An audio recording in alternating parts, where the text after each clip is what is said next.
Je sais qu'un jour, elle va flancher. Ce papier virtuel prouvera d'abord que j'en avais une.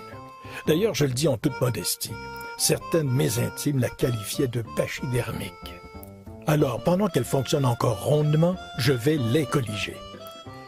Lorsqu'on m'aura mis au trou, que je ne serai plus rien dans la vôtre, les miens, bien que virtuels, auront peut-être une certaine utilité et qui sait, une quelconque pérennité.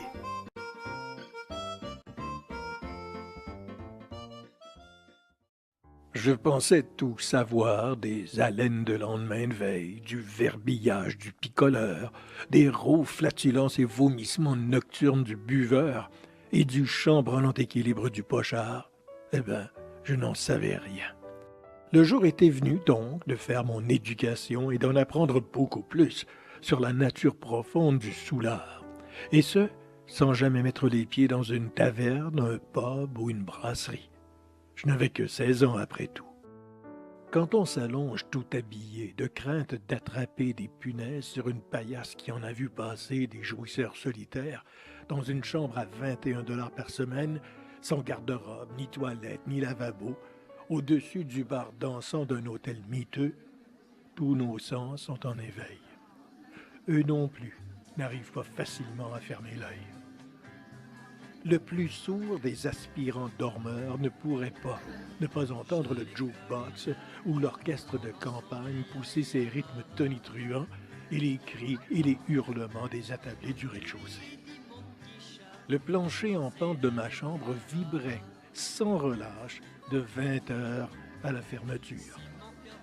Très élastique l'heure de fermeture sur la côte du Sud en ce temps-là. Quel endroit!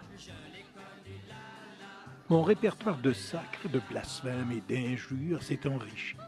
Et que dire de mon minutier d'effets sonores du type érotico-porno-libidineux, fruit d'incessants contacts plus ou moins rapides entre les moins éméchés des soifards et quelques dames rompues à la pompe rapide, de ces ronfleurs nauséabonds aux poches pleines de dollars gagnés sur le chantier de la future autoroute 20 et qui retournaient dans leur foyer les week-ends venus pour honorer affectueusement la femme de leur vie et se rappeler à la mémoire de leur ribambelle d'enfants.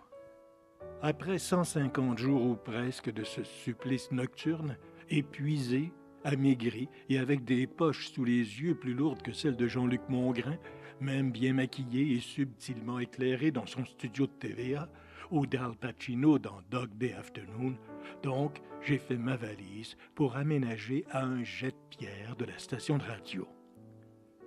Mais ça, c'est une autre histoire. À suivre.